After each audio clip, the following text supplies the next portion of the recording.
Today, far worse news on prices than expected. Wholesale prices rose sharply in February, including food prices. That comes as Americans have been grappling, of course, with surging gas prices, up 86 cents a gallon since the Iran war began. Add to that, for farmers, major disruptions in the fertilizer supply chain because of the choked-off Strait of Hormuz. And here's why that matters to every single shopper. Fertilizer key to corn, biggest user of fertilizer, and corn forms the foundation of the U.S. food supply. According to government data, it's 95% of the feed for cattle, hogs, chickens.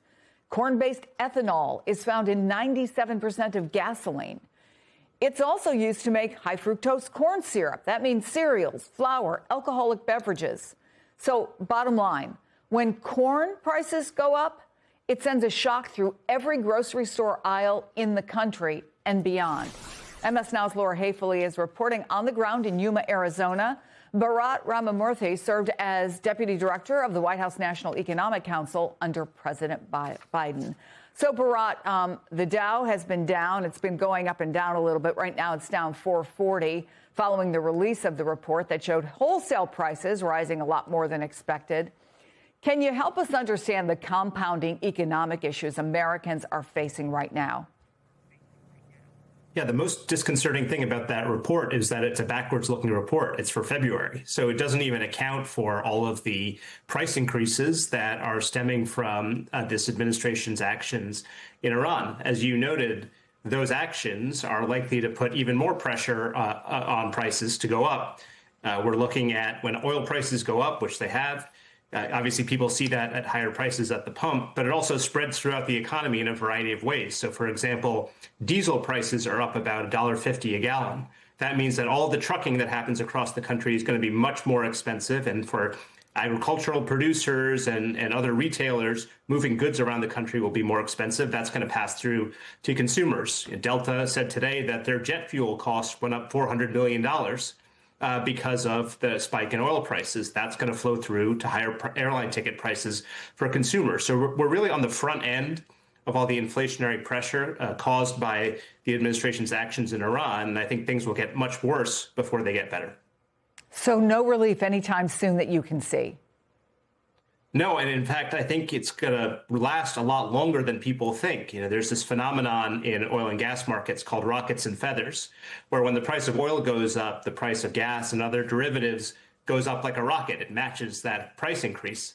But even when the price of oil comes down, those other products, including price at the pump, comes down very slowly like a feather.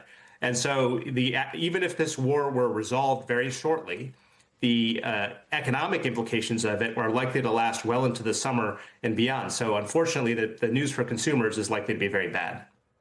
So, Laura, to Bharat's point, you spoke to an Arizona farmer who says those rising costs will force him to take a hit of nearly $3,000 for every truckload of products he ships. Tell us more about the trouble he's facing. Well, Chris, those costs are simply not sustainable for small family farms. We know grocery prices are going up. Well, this is where it all begins. We're on Desert Premium Farms in the Yuma, Arizona area. They grow things like broccoli and cauliflower. And what you're seeing behind me is durum wheat used to make pasta. And they need two key inputs to make this happen. They need diesel fuel and they need nitrogen fertilizer, the fuel for tractors, the fertilizer to literally grow the crops. Both have gotten more expensive. Take a look at these numbers. We know that oil prices are up roughly 39%. That's pushing up diesel above $5 a gallon on average. And nitrogen fertilizer, which is huge for these farmers, is up 25% to $579 per ton. John Boltz owns this farm. He's also the president of the Arizona Farm Bureau. He says he and his fellow farmers take it seriously that their responsibility is to feed American families. And right now, that's at risk. Take a listen. Heavily on diesel fuel, not only to produce the crops that we grow, but also particularly to move them to market. Many of the crops we grow, like the melons behind me, lettuce, broccoli, and cauliflower, but also,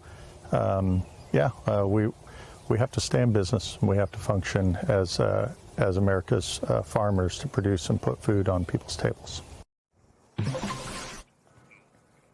Chris, 89% of U.S. farms are small family farms. They make up the majority of the food that we see in our grocery stores and that are on our tables. So if just John Bolts here in Arizona is paying $3,000 extra per truckload, a cost that he can't pass down to the customer, imagine what that looks like nationwide. And that's what the average American family is seeing, Chris. They're seeing what's on grocery store shelves. They're seeing what's on those pricings at gas stations, and that's what they care about as this war in Iran continues. Chris.